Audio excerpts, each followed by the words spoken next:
ورحمۃ اللہ وبرکاتہ۔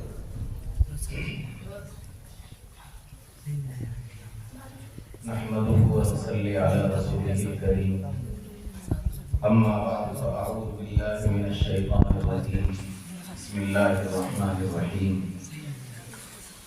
الرحمن علم القرآن خلق الانسان علمه البيان، صدق اللہ العظیم۔ عزیز طلبہ، آپ حضرات کے روبرو لب کشائی کا حکم دیا گیا ہے۔ یہ جلسے کا کوئی پروگرام نہیں ہے جس میں آپ حضرات کے سامنے لمبے وقت تک بیٹھ کر گفتگو کروں اور سمع خراشی کروں۔ مسابقے کا پروگرام تھا، جو کچھ آپ کے مافی ضمیر کو سنا، محسوس کیا، اس حوالے سے دو چار باتیں عرض کروں گا۔ یہ اسٹیج پر تشریف فرما حضرات ذمہ داران کی خرد نوازی ہے کہ انہوں نے مجھ طالب علم کو آپ حضرات کے روبرو گفتگو کا حکم دیا ہے۔ صحیح بات یہ ہے کہ میرے لیے بھی ایک قسم کی آزمائش ہی ہے اور امتحان ہی ہے۔ اللہ پاک سے دعا ہے مختصر وقت میں صحیح بات کہنے کی اور ہم سب کو اس پر عمل کرنے کی توفیق عطا فرمائے۔ میری مختصر سی گفتگو میں مخاطب آپ ہی لوگ ہوں گے۔ اسٹیج پر جو حضرات تشریف فرما ہیں، میں اس کا اہل نہیں ہوں کہ ان کو میں مخاطب بناؤں۔ ان سے تو گزارش کروں گا کہ دعا فرمائیں، اللہ پاک صحیح باتیں کہلا دے۔ سب سے پہلی بات جو مجھے عرض کرنی ہے وہ یہ ہے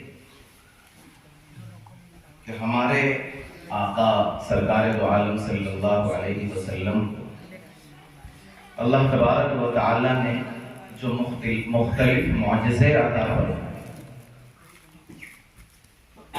جس طرح دیگر انبیاء کو اللہ تعالیٰ نے معجزات عطا کیے، ویسے نبی پاک صلی اللہ علیہ وسلم کو بھی مختلف معجزے دیے گئے تھے، اور ہر نبی کا معجزہ نبی کے ساتھ دنیا سے رخصت ہو گئے۔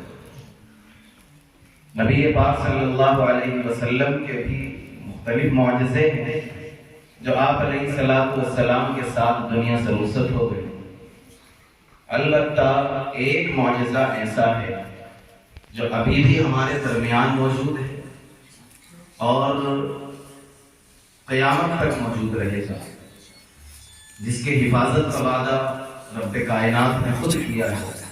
اِنَّا نَحْنُ نَزَّلْنَا الذِّكْرَ وَإِنَّا لَهُ لَحَافِظُونَ۔ قرآن کریم نبی پاک صلی اللہ علیہ وسلم کو دیا گیا وہ معجزہ ہے جو ابھی بھی ہمارے درمیان موجود ہے۔ سوال یہ ہے کہ قرآن کریم کو معجزہ جو قرار دیا گیا ہے، آخر قرآن کریم کی وہ کون سی صفت ہے اور کون سا وصف ہے جس کے بنیاد پر اللہ تعالیٰ نے قرآن کو معجزہ قرار دیا اور مکے کی سرزمین پر ان کفار مکہ کے درمیان جو زبان دانی کے امام تھے، فصاحت و بلاغت کے معیار تھے، جن کی مختلف خصوصیات میں نمایاں خصوصیت اور نمایاں وصف ان کی زبان دانی تھی، ان کے درمیان اللہ تبارک و تعالی نے قرآن کریم کو معجزہ بنا کر بھیجا۔ اس کے اعجاز کی بنیاد کیا ہے اور اس کے اندر موجود مختلف اوصاف ہیں، وہ خاص وصف کون سا ہے جس کی بنیاد پر یہ معجزہ ہے؟ مجھ طالب علم کی ناقص ادنا معلومات کے اعتبار سے قرآن کریم کے اوصاف میں وصف جو اس کے معجزہ ہونے کی بنیاد ہے وہ قرآن کی فصاحت و بلاغت ہے۔ اللہ تبارک و تعالی نے قرآن کو فصاحت و بلاغت کے اس معیار پر بنایا تھا، اس معیار پر رکھا ہے کہ دنیا کے سارے زبان داں، بڑے بڑے فصحاء بلغاء اس کے سامنے حیران ہو گئے۔ اور پھر یہ کلام سرکار دو عالم صلی اللہ علیہ وسلم کی زبان مبارک سے جب امت کے سامنے آیا تو اس کی طاقت، اس کی جو چاشنی تھی، اس کی جو مٹھاس تھی، اس کا جو اعجاز تھا وہ اور بڑھ گیا اور دنیا اس کا لوہا ماننے پر مجبور ہوئی۔ حضرت عمر رضی اللہ تعالیٰ عنہ کے بارے میں آتا ہے کہ ایک مرتبہ کعبۃ اللہ کے سائے میں پہنچے، نبی پاک علیہ السلام قرآن پاک کی تلاوت فرمائے۔ حضرت عمر رضی اللہ عنہ اس وقت تک مسلمان نہیں، کافر ہیں۔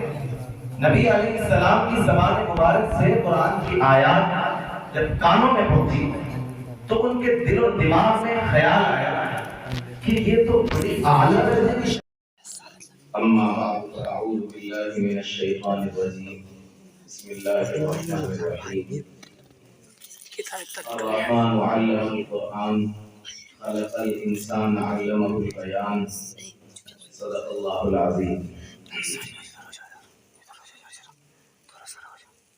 عزیز طلبہ، آپ حضرات کے روبرو لفظ کشائی کا حکم دیا گیا ہے۔ یہ جلسے کا کوئی پروگرام نہیں ہے جس میں آپ حضرات کے سامنے لمبے وقت تک بیٹھ کر گفتگو کروں اور سماع تراشی کروں۔ مسابقے کا پروگرام تھا، جو کچھ آپ کے ماہ ضمیر کو سنا، محسوس کیا، اس حوالے سے دو چار باتیں عرض کروں گا۔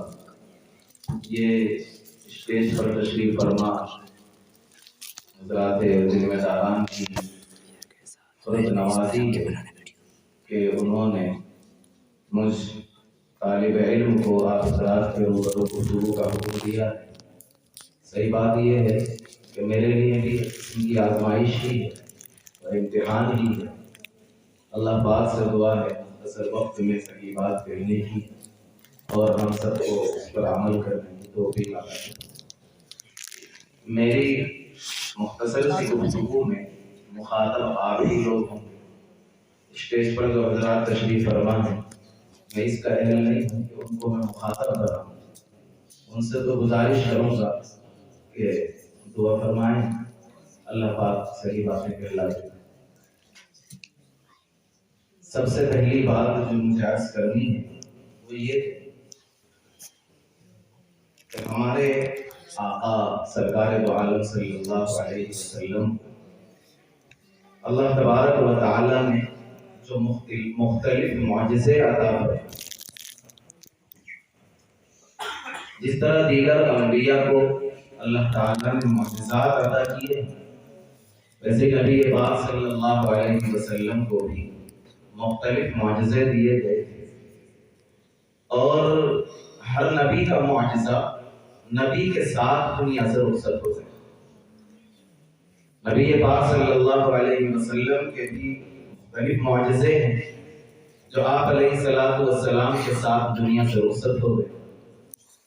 البتہ ایک معجزہ ایسا ہے جو ابھی بھی ہمارے درمیان موجود ہے اور قیامت تک موجود رہے گا، جس کی حفاظت کا وعدہ رب کائنات نے خود کیا ہے، اِنَّا نَحْنُ نَزَّلْنَا الذِّكْرَ وَإِنَّا لَهُ لَحَافِظُونَ۔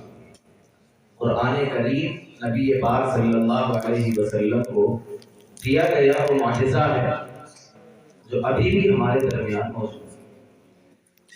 سوال یہ ہے کہ قرآن کریم کو معجزہ جو قرار دیا گیا ہے، آخر قرآن کریم کی وہ کون سی صفت ہے اور کون سا وصف ہے جس کی بنیاد پر اللہ تعالیٰ نے قرآن کو معجزہ قرار دیا اور مکے کی سرزمین پر ان کفار مکہ کے درمیان جو زبان دانی کے امام تھے، فصاحت و بلاغت کے معیار تھے، جن کی مختلف خصوصیات میں نمایاں خصوصیت اور نمایاں وصف ان کی زبان دانی تھی، ان کے درمیان اللہ تبارک و تعالی نے قرآن کریم کو معجزہ بنا کر بھیجا ہے۔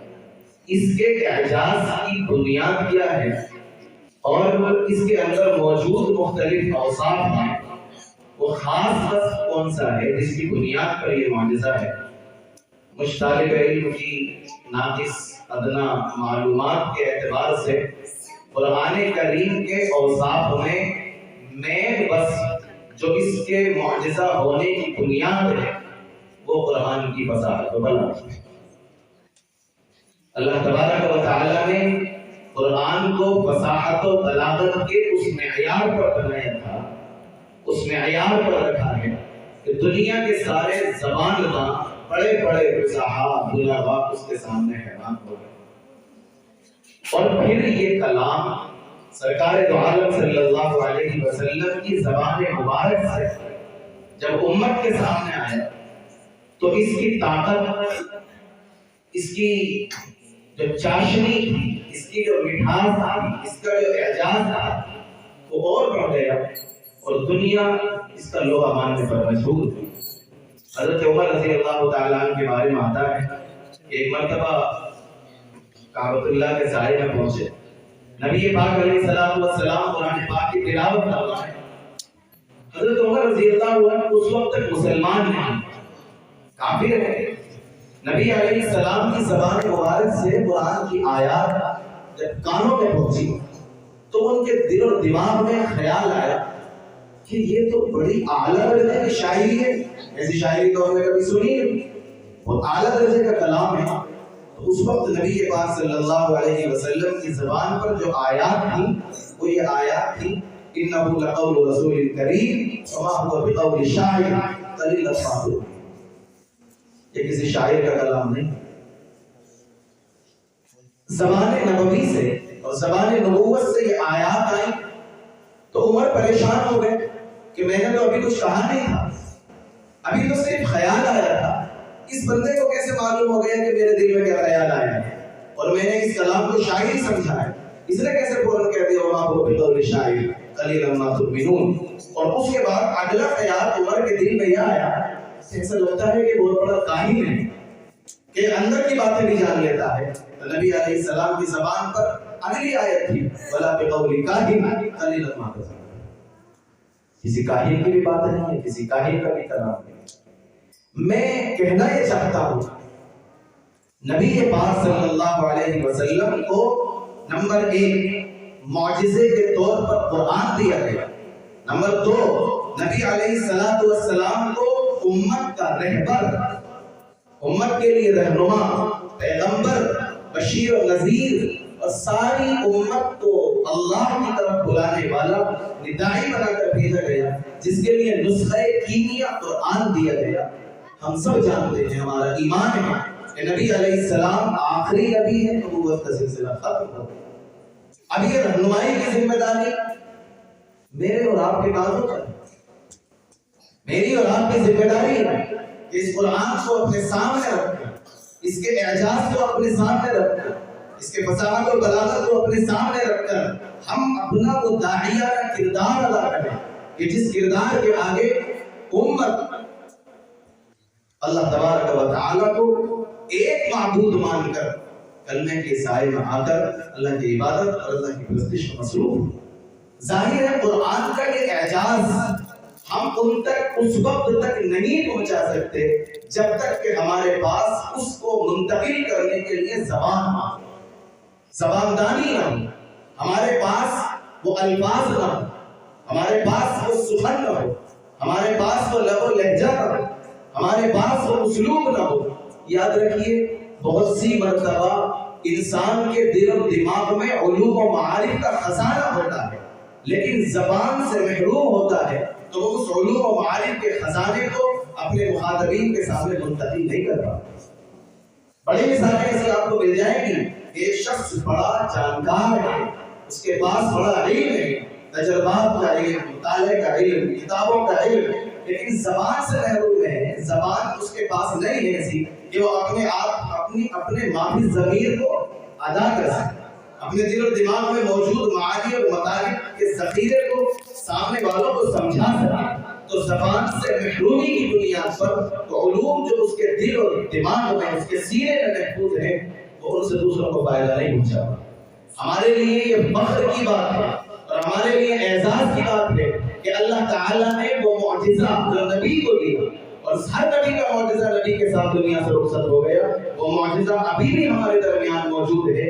ہم اگر زبان سیکھیں، ہم بولنے کا سلیقہ پیدا کریں، زبان اپنے اندر لائیں، اس ملکے کو، اس صلاحیت کو اپنے اندر لے کر آئیں، اور پھر اس قرآن کی ہدایات کا، اس کے احکام کا، اللہ کے ارشادات کا سہارا لے کر امت تک پہنچائیں، تو دعوت کا جو بڑا کردار اور جو بڑی ذمہ داری نبی علیہ السلام کے رخصت ہونے کے بعد ہمارے کاندھوں پر ہے، وہ فریضہ بھی ادا ہو سکتا ہے۔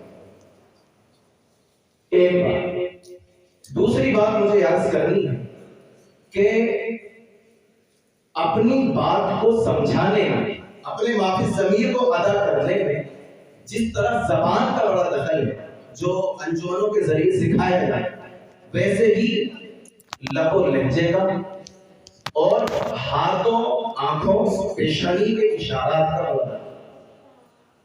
جب تک آپ کی زبان پر آنے والے الفاظ، ان سے آپ کے ہاتھوں کے اشارات، پیشانی سے کیے جانے والے اشارات، آنکھوں سے کیے جانے والے اشارات منطبق نہیں، دونوں یکساں نہیں ہوتے، تب تک بات سمجھانا آسان نہیں ہوتا۔ اسی طرح سے لب و لہجے کا بھی بڑا دخل ہوتا ہے۔ میں ایک مثال دیتا ہوں۔ ایک لفظ استعمال ہوتا ہے اردو زبان میں، کیا بات ہے، اس کو آپ کئی معنی میں استعمال کر سکتے ہیں، اور اس کے معنی کو بدلے گا فقط لہجہ۔ زبان سے تو یہ تین کلمے ہیں، کیا بات ہے، لیکن آپ ابھی یہاں تقریر کر رہے تھے طلبہ، تو کسی کی تقریر کو سن کر کوئی بہت زیادہ خوشی محسوس کرے اس کے انداز کی بنیاد پر، اس کی محنت کی بنیاد پر، تو وہ لہجہ بدل کر کہے گا کیا بات ہے، یعنی اسے وہ یوں کہے گا کیا بات ہے۔ تو اس جملے کا مطلب ہے خوشی کا اظہار۔ ارے کبھی کبھی ایسا ہوتا، جب گھر میں پہنچتے ہیں، کھانا بنا ہوا ہوتا، دسترخوان پہ سجا ہوتا، پہلا ہی لقمہ منہ میں رکھتے ہی زبان سے نکلتا واہ کیا بات ہے۔ اس کا مطلب کیا ہے؟ ڈانٹ رہے ہیں باورچی کو یا گھر کی خاتون کو، اپنی والدہ کو، یا جو بھی گھر میں کھانا بنانے والا، اس کو ڈانٹ نہیں رہے، بلکہ آپ خوشی کا اظہار۔ کبھی ایسا ہوتا ہے کہ آپ گھر میں داخل ہوئے، آپ کے گھر میں آپ کے بچے، گھر کا کوئی چھوٹا بھائی آپس میں لڑ رہے ہیں، آپ کی پہلی نگاہ بچے پر پڑی اور آپ فوراً کہتے ہیں کیا بات ہے۔ اس کا کیا مطلب ہے؟ آپ خوش ہو رہے ہیں؟ اس کا مطلب ہے کہ آپ اس کو ڈانٹ رہے ہیں، تنبیہ کر رہے ہیں۔ میرے جملے سنی، ایک بار آپ نے بولا کیا بات ہے، اور ایک بار آپ نے بولا کیا بات ہے۔ ایک خوشی کا اظہار ہے، ایک غصے کا اظہار ہے۔ اس مفہوم کو صرف لہجے نے بدلا ہے، الفاظ نہیں بدلا، الفاظ سے تو مفہوم لہجہ بدلتا ہے، لہجے کے ذریعے مفہوم طے ہوگا جملے۔ اسی طریقے سے اشارات سے طے ہوگا۔ میں نے اس پورے انٹرویو میں، مسابقے میں، ماشاءاللہ آپ سب نے بہت عمدہ تقریریں کی ہیں، اور میں یہ سمجھ رہا تھا کہ یہ اچھی اوپر کی جماعت کے طلبہ ہوں گے، پنجو پڑھتے ہوں گے، ماشاءاللہ اچھا بول رہے ہیں۔ میں نے تو بعد میں پوچھا کون سی جماعت کے طلبہ تھے، تو بتلایا کہ فارسی اردو دوم تک کے طلبہ تھے۔ تو میں پھر تو اور زیادہ مجھے حیرت ہوئی کہ بنیادی جماعتوں کے طلبہ اتنا اچھا بول رہے ہیں۔ تو مجھے تو اقبال کے شعر یاد آ رہے تھے اس وقت کہ پھر چراغ لالہ سے روشن ہوئے کوہ دمن۔ یہ مدرسہ بھی ماشاءاللہ ایسی جگہ پر بنا ہوا ہے کہ چاروں طرف جنگلات ہی ہیں، تو اس پس منظر میں بھی بڑا مناسب یہ شعر معلوم ہوا۔ پھر چراغ لالہ سے روشن ہوئے کوہ دمن، مجھ کو پھر نغموں پہ اکسانے لگا مرغے چمن۔ پھول ہے صحرا میں یا پریاں قطار اندر قطار۔ یہ صحرا ہے صاحب، چاروں طرف جنگلات ہیں، اور اس جنگل میں حضرت مولانا مفتی محمد ارشد صاحب دعوت برکاتہم، اللہ پاک ان کے فیض کو عام اور تام فرمائے، انہوں نے یہ چمن لگایا، اور اس کی یہ آبیائی، اس کے اندر یہ گل، اس کے اندر یہ گلشن، اس کے اندر یہ پھول۔ تو پھول ہے صحرا میں یا پریاں قطار اندر قطار، نیلے نیلے پیلے پیلے عہدے عہدے پیر ہیں، برگے گل پر رہ گئی شبنم کا موتی باد صبح، اور اس موتی کو چمکاتی ہے سورج۔ یہ سب سورج ہے، خورشید علم ہے، آفتاب و مہتاب ہے جو آپ کو چمکا رہے ہیں۔ برگے گل پر رکھ گئی شبنم کا موتی باد صبح، اور پھر اس موتی کو چمکاتی ہے سورج کی کرن، اور میں پھر شہر کے ماحول کو دیکھتا ہوں اور اس ماحول کو دیکھتا ہوں تو پھر مجھے تقابل کرتے ہوئے کہنا پڑتا ہے کہ حسن بے پرواہ کو اپنی بے نقابی کے لیے، حسن بے پرواہ کو اپنی بے نقابی کے لیے ہو اگر شہروں سے اچھے بن تو شہر اچھے کے بن، اپنے من میں ڈوب کر پاجا سراغ زندگی تو اگر میرا نہیں بنتا نہ بن نہ تو۔ بڑی لمبی نظم ہے اقبال کی، بہرحال یہ یاد آ گئی اس موقع سے۔ تو آپ نے ماشاءاللہ بہت عمدہ گفتگو کی ہے، اپنے معیار کے اعتبار سے، اپنی سطح کے اعتبار سے اپنے آپ کو بہت تیار کیا ہے۔ کسی طالب علم کے کہیں کہیں اشارات میں کمزوری محسوس ہوئی، یعنی اس کی پوری گفتگو میں ہاتھ نہیں چلے۔ فن خطابت کا ایک بہت بڑا عالمی گزرا ہے شورش کاشمیری، اس نے کتاب بھی لکھی اس سلسلے کی فن خطابت ہی کے نام سے۔ اس نے اس چیز کو باقاعدہ سے لکھا ہے اس میں کہ خطابت کے لیے ہاتھوں کے اشارات کا بڑا اس کا استعمال۔ تو یہ ایک برادرانہ مشورہ ہے، ایسا نہیں کہ میں آپ کی اصلاح کرنے کے لیے جو بڑے لوگ ہوتے ہیں، آپ بھائی ہیں اپنے بھائی، تو ایک برادرانہ مشورہ ہے کہ لب و لہجے کے اتار چڑھاؤ، آواز کا اتار چڑھاؤ، اس پر بھی مزید توجہ دیجیے گا، اور ہاتھوں کے اسی طرح گفتگو میں آنکھوں کے اشارات۔ ایک ہمارے کوئی بھائی یہاں پر گفتگو کر رہے تھے، میں بہت غور سے جو دیکھا میں نے کہ ان کی آنکھیں کم کھل رہی تھی، بند زیادہ تھی بیچ بیچ۔ تو ایسی صورت میں تخاطب نہیں ہو پاتا، آنکھوں میں آنکھیں ڈال کر بات کرنی ہوتی ہے، تب جا کے ماں ضمیر اس انداز پر ادا ہوتا ہے جس انداز پر ہمیں ادا کرنے کی کوشش کرتے ہیں۔ تو آنکھیں کھلی ہوں اور مخاطب کی آنکھوں میں آنکھیں ڈلی ہوئی ہوں گی، اور پھر یہ جو پیشانی ہے اس کا بھی اتار چڑھاؤ رہتا ہے، یہ بھی حرکت کرتی ہے لفظوں کے ساتھ ساتھ، اس کے بھی اشارات ہوتے ہیں، اور پھر ہاتھوں کے بھی اشارات ہوتے ہیں۔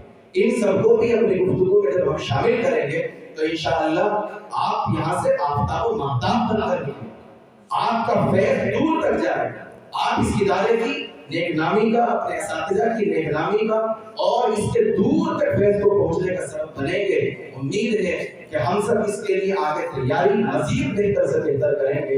مبارکباد کے مستحق ہیں آپ سب جنہوں نے یہ تیاریاں کی ہیں۔ میں نے قرآن کی ایک آیت پڑھی تھی، لفظ زیادہ ہو گئی، گستاخی ہو رہی ہے، اس کو واضح کر کے بات ختم کر رہا ہوں۔ اللہ تبارک و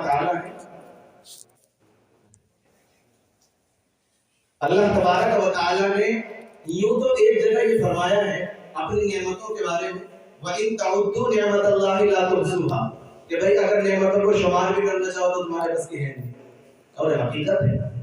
لیکن اللہ تعالیٰ نے ایک صورت میں اپنی نعمتیں خود شمار کرائی ہیں، بہت ساری، وہاں کی ظاہر ساری تو نہیں ہے لیکن شمار کرائی ہیں کافی ساری۔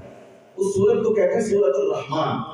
اللہ تعالیٰ تھوڑی تھوڑی دیر کے بعد نعمتیں شمار کراتا ہے اور پھر 2 آیت کے بعد پھر پوچھتا ہے فَبِأَيِّ آلَاءِ رَبِّكُمَا تُكَذِّبَانِ، بتا کون سے نعمتیں جھٹلائے گا۔ پھر ایک آدھ نعمت کا ذکر کرتا ہے اللہ، پھر کہتا ہے فَبِأَيِّ آلَاءِ رَبِّكُمَا تُكَذِّبَانِ، بتا کون سے نعمت جھٹلائے گا۔ یعنی اتنی نعمتیں کہاں تک جھٹلا سکے۔ اس صورت میں نعمتیں ہی نعمتیں ہیں اللہ کی، لیکن غور کرنے کی چیز یہ ہے کہ ساری نعمتوں میں آغاز اللہ کہاں سے کر رہا ہے۔ الرحمن علم القرآن، جس نے قرآن کا علم دیا، خلق الانسان علمہ البیان، اور جس نے اظہار ما فی الضمیر کا سلیقہ دیا، علمہ البیان، بیان سکھلا۔ معنی یبین و بیان کے معنی ظاہر ہونے آتے ہیں، تو جس نے یہ اظہار کا سلیقہ دیا، یہ بیان جس نے انسان کو سکھلایا وہ اللہ کی ذات۔ اللہ نے اس پوری صورت میں اس بیان کو بالکل آغاز کا ذکر کر دیا۔ اس کا مطلب یہ کہ یہ ساری نعمتوں میں بڑی عظیم نعمت ہے، یہ اگر کسی کو حاصل ہو جائے، آپ سب اس کے لیے محنتیں کر رہے ہیں، اللہ پاک آپ کو خوب قبول فرمائے۔ اور آپ کی تو انجمن کا نام بھی بزم محمد ہے، تو یعنی یہ گویا کہ سب نبی علیہ السلام کی نسبت پر سارا فیض ہے۔ تو میں اور 2 شعر پڑھ کر بات ختم کر رہا ہوں اقبال ہی کے، اس نام کی نسبت پر جو یاد آئے کہ قوت عشق سے ہر فصل کو بالا کر دے، دہر میں اس میں محمد سے اجالا کر دے۔ اسی محمد لفظ سے آپ فیض پا کر یہاں سے جائیں اور ساری دنیا کو اجالا دے۔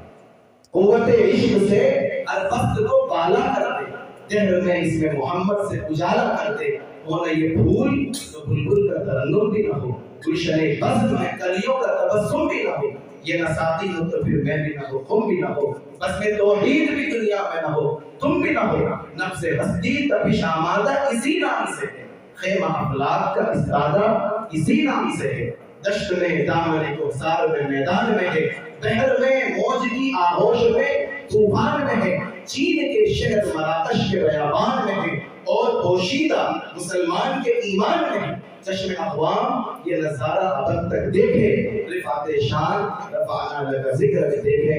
اور آخری بات، چند الفاظ کے موتی ہیں میرے دامن میں، الفاظ نہیں ہے کہاں تک میں گفتگو کروں، کیا کہتا ہوں، چند الفاظ کے موتی ہیں میرے دامن میں، ہے مگر تیری محبت کا تقاضا کچھ اور اللہ پاک ادارے کو خوب ترقیات عطا فرمائے۔ ان ہمارے منتظمین کو جنہوں نے مجھ کو یہ ذمہ داری دی، یہ اعزاز دیا کہ وہ ان کی موجودگی میں آپ کے سامنے لبگشائی کر سکوں، اللہ پاک ان کو جزائے خیر عطا فرمائے، اور ہم سب کو دیر تک دور تک اور جب تک ہم حیات ہیں اللہ پاک دین کی خدمت کے لیے قبول فرمائے۔ وآخر دعوانا الحمدللہ رب العالمین۔